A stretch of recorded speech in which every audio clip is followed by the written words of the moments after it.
Hello friends, welcome to EduSet classes. Today I will show you the map of South China Sea and Sea of Japan. Both are very important from exam point of view. अगर हम साउथ China सी का देखें तो South China Sea is very much important. Strategically it is very much important because South China Sea में 3 major island groups जो हैं, these are Paracel island, Spratly island and Scarborough Shoal island.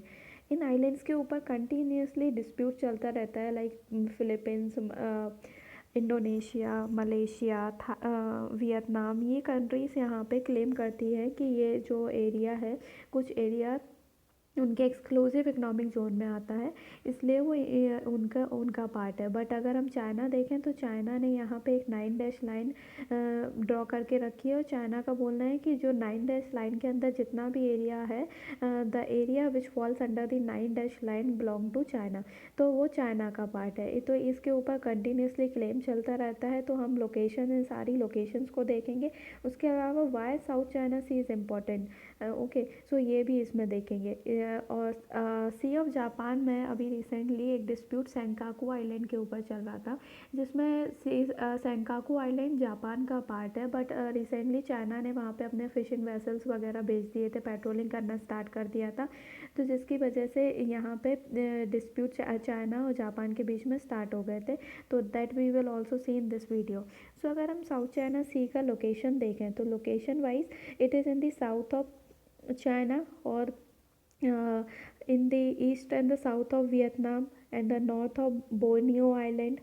Okay, or in the west of Philippines. This is Philippines के waste में है, Vietnam के east और south में है, चाइना के साउथ में, और यहाँ बोर्नियो आइलैंड जो है उसके नॉर्थ में.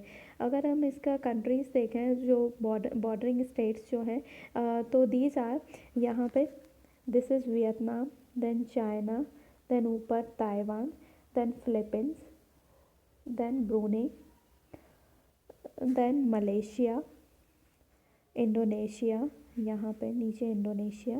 Okay, this is Indonesia, and then Vietnam. I have already told you. Okay, so China, Taiwan, Philippines, Brunei, Malaysia, Indonesia, Singapore and Vietnam, ये जो कंट्रीज़ हैं जिनके बॉर्डरिंग स्टेट्स हैं. ओके, इसके अलावा जो मेजर आइलैंड ग्रुप्स हैं, these are Paracel island, Spratly Island, और यहाँ पे स्कारबोरो शोल आइलैंड है, स्कारबोरो शोल आइलैंड. ये 3 आइलैंड्स हैं मेनली जिन पे डिस्प्यूट चलते हैं. उसके अलावा ये 9 डैश लाइन है जो चाइना ने ड्रॉ करी है, और चाइना का कहना है कि जो भी इस लाइन के अंदर में आता है, जो भी एरिया आता है, वो चाइना का पार्ट है. इसके अलावा ये गल्फ ऑफ थाईलैंड है, that is in the south of Thailand, and ऊपर गल्फ ऑफ टोंकिन है. गल्फ ऑफ टोंकिन जो है that is in between the Vietnam and Hainan province, जो चाइना का है. ओके, ऊपर हांगकांग है. अगर इसके अलावा देखें तो यहाँ पे लुजन स्ट्रेट है. लुजन स्ट्रेट किसके बीच में? फिलीपींस. मतलब कि ये साउथ चाइना सी और फिलीपींस सी को कनेक्ट करता है. So it is a link between the South China Sea and यहाँ पे फिलीपींस सी है. ओके, तो ये, और यहाँ पे ताइवान स्ट्रेट है. ताइवान स्ट्रेट कनेक्ट करता है साउथ चाइना सी को. ऊपर ईस्ट चाइना सी है. ओके, तो उससे कनेक्ट करता है. इसके अलावा यहाँ पे ये सुलू सी है. ओके, और यहाँ पे this is straight of Malacca strait है जो इंडियन ओशियन को पैसिफिक ओशियन से कनेक्ट करता है.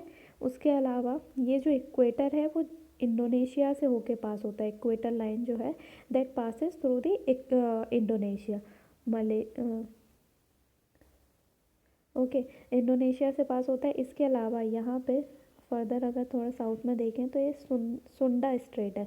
सुंडा स्ट्रेट जो है that is in between the Indonesian island. ऊपर जो सुमात्रा एंड जावा, नीचे जो ऊपर नॉर्थ में सुमात्रा है और साउथ में जावा है. इंडोनेशिया के जो 2 आइलैंड ग्रुप हैं उनके बीच में आता है सुंडा स्ट्रेट, और सुंडा स्ट्रेट कनेक्ट करता है जावा सी को इंडियन ओशियन से. ओके, सो ये भी इम्पॉर्टेंट है, याद रखना.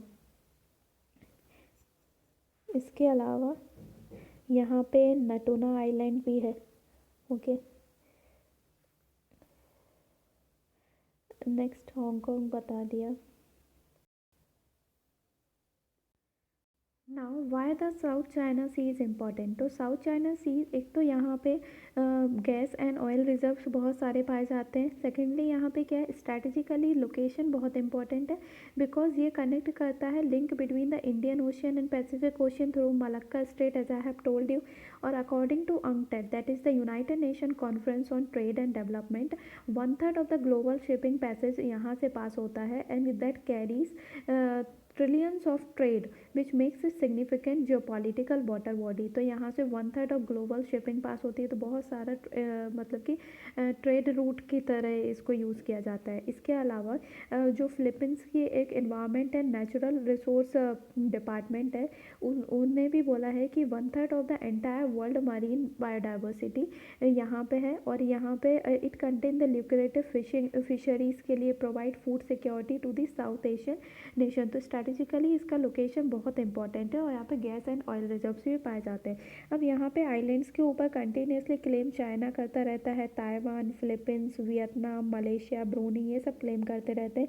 लाइक ताइवान जो है वो बोलता है कि ये हमारा पार्ट है, इतना एरिया, ये चाइना की 9 डैश लाइन है। ब्रूनी इस एरिया पे क्लेम करता है, देन मलेशिया यहाँ क्लेम करता है, जिस तरह, और ये फिलीपींस भी क्लेम करता है। तो इस तरीके से अलग अलग कंट्रीज़ बोलते हैं। लाइक इंडोनेशिया हो गया, फिलीपींस हो गया, ब्रूनी हो गया, ये सारी कंट्रीज़ बोलती है, ये उस पार्ट पे क्लेम करती है जो उनके एक्सक्लूसिव इकोनॉमिक जोन में आता है। अब ये एक्सक्लूसिव इकोनॉमिक जोन होता क्या है? तो एक्सक्लूसिव इकोनॉमिक जोन को United Nation Convention on Law of Sea जो है, जो 1982 का है, वो इन्फोर्स में आया था 1994 में। ओके, इसमें 168 प्लस मेंबर कंट्रीज़ हैं, मतलब मोर देन 168 कंट्रीज़ इसके मेंबर हैं। तो इन्होंने डिफाइन किया था एक्सक्लूसिव इकोनॉमिक जोन को, it is an area on which a country has certain rights which with respect to the exploration and usage of marine resources. तो इस एरिया में मतलब कि एक्सक्लूसिव इकोनॉमिक जोन जो है, उसमें कंट्रीज़ क्या कर सकती हैं, कुछ उनको राइट्स दिए गए हैं एक्सप्लोरेशन से रिलेटेड। ओके, तो ये एरिया डिफाइन किया गया, लाइक ये बेस लाइन है। तो बेस लाइन से 12 नॉटिकल माइल तक का जो एरिया है, तो ये जो 12 नॉटिकल माइल तक का जो एरिया है वो टेरिटोरियल वाटर में आता है। फिर फर्दर जो 12 नॉटिकल माइल यहाँ से जाएगा, 12 नॉटिकल माइल, ये मतलब कि 24 हो जाएगा।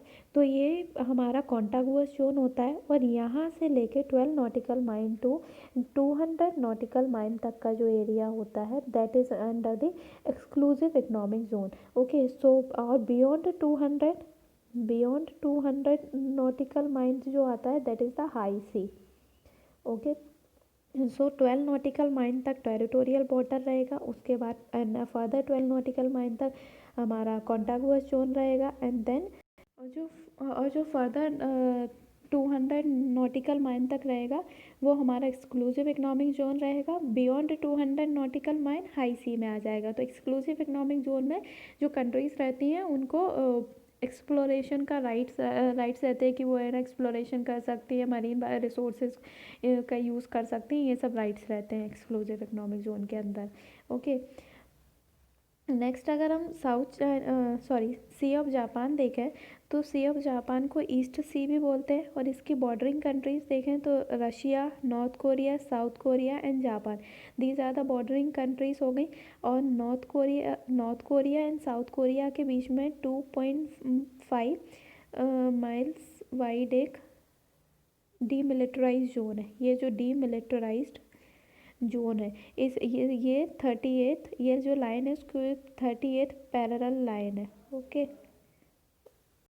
तो north Korea and South Korea को कौन सी लाइन डिवाइड करती है? 38 पैरेलल लाइन जो है।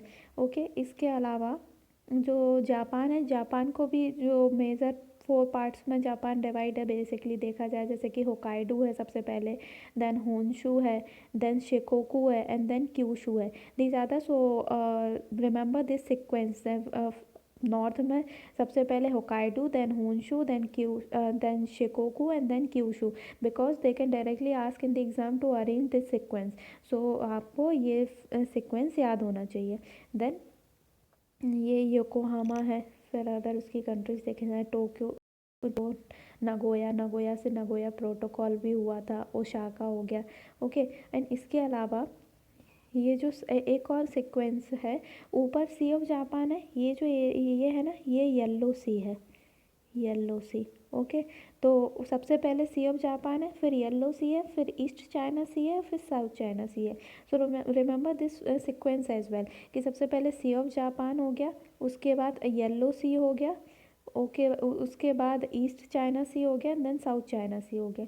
अब यहाँ पे जो ये सेंकाकू आइलैंड है, ये जो आइलैंड है ये सेंकाकू आइलैंड है, ये एग्जिस्टिंग, ये जापानीज़ लाइन है, और चाइना ने अपना ये इस एरिया पे ये चाइना की लाइन है, न्यू चाइनीज़ लाइन, जो चाइना इस पर क्लेम करता है। तो इस लाइन के अकॉर्डिंग सेंकाकू आइलैंड चाइना के अंदर आता है, चाइना के एक्सक्लूसिव इकोनॉमिक जोन में आता है। ओके, तो इस वजह से ये सेंकाकू आइलैंड के ऊपर जो जापान अभी तक कंट्रोल कर रहा था, तो चाइना ने किया क्या कि वहाँ पे पेट्रोलिंग करना स्टार्ट कर दिया, और वहाँ पे अपने शिपिंग वेसल्स भेज दिए। वहाँ के जो यहाँ का जो एक्सक्लूसिव इकोनॉमिक जोन है, वहाँ से शिपिंग वेसल्स निकल रहे थे, फिशिंग कर रहे थे वहाँ पे। तो इनका मेन ऑब्जेक्टिव क्या था, मेन एम चाइना का ये था कि to weaken the Japanese control, Japanese का जो कंट्रोल है over this area Senkaku Island के ऊपर, उसको कमज़ोर करना है, और उसके अलावा strengthening its claim over the Senkaku Island के ऊपर अपना खुद का क्लेम करना है। जबकि जापान का बोलना है कि ये सेंकाकू आइलैंड है और it's economic exclusive economic zone, वो उसको जापान को बिलोंग करता है। इसलिए इसमें अपना मतलब से बढ़ाने के लिए, अपने और स्ट्रेंथिंग करने के लिए इस एरिया को, जापान ने क्या किया था कि यहाँ पे एक जगह है, उस जगह का नाम है तोनो शिरो। ये तोनो शिरो को अभी रिसेंटली जापान ने क्या किया था, नाम बदल के तोनो शिरो सेंकाकू रख दिया था। ओके, ये जगह का नाम, जिससे चाइना थोड़ा सा एग्रेसिवनेस और बढ़ गई थी चाइना की, और उसको चाइना मतलब कि बोल रहा था कि ये गलत किया है, लाइक।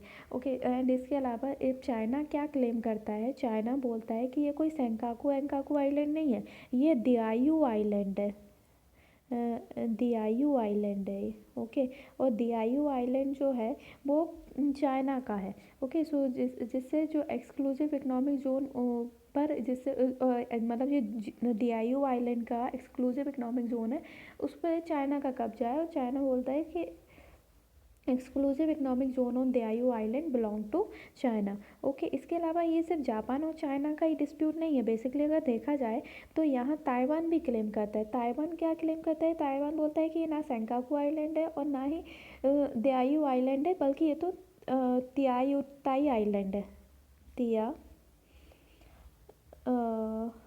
युताई, तियाउताई आइलैंड। ओके, ये तियाउताई आइलैंड है जो ताइवान का है। ओके, तो ये कंटिन्यूसली इसमें डिस्प्यूट चलते रहते हैं। अब क्या है कि जापान को करना क्या चाहिए, जापान को थोड़ा इंडिया से सीखना चाहिए कि चाइना की एक पॉलिसी हमेशा रही है कि चाइना एक तरफ बाहर से देखने में लगता है कि हमारे बायलैटरल इश्यूज़ जो हैं बहुत अच्छे चल रहे हैं। लाइक अगर हम इंडिया के कॉन्टेक्स्ट में देखें तो 2019 में हमारी ममल्लापुरम में इनफॉर्मल समिट हुई थी, और उसके 6 महीने बाद ही क्या हुआ, लद्दाख में पेंगोंग सो रीजन पे चाइना एकदम से एग्रेसिवनेस दिखाने लग गया था। ओके, तो एक तरफ को तो हमें तो लग रहा था कि हमारे बायलैटरल रिलेशन अच्छे हो रहे हैं चाइना के साथ, ममल्लापुरम में, उसके पहले वुहान इनफॉर्मल समिट हुआ था। तो बट है ना, साथ ही साथ में 6 मंथ में ही वहाँ उसका एग्रेशन पेंगोंग सो रीजन पे होना स्टार्ट कर दिया था उसने।